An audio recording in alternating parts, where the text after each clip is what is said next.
میزان آبدهی نوار تیپ‌های ساماندریب در همه فواصلش به صورت یک نواخت و مناسبه. خب با من همراه باشین تا دوباره بریم پیش آقای قزلو ببینیم که نحوه آبدهی چجوریه.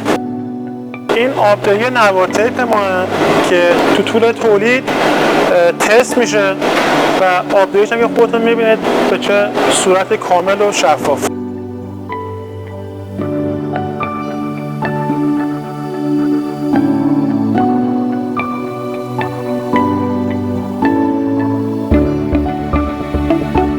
شما تشریف بیارین این ظرفا رو میخوام هم شما هم ببینید.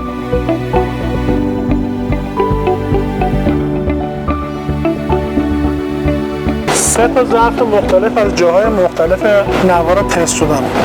همونطور که میبینید تو مدت زمان معین یکسان همه ظرفا به صورت یکسان داخلش آب پر شد. دبی ساعتی ما ساعتی 3 لیتره.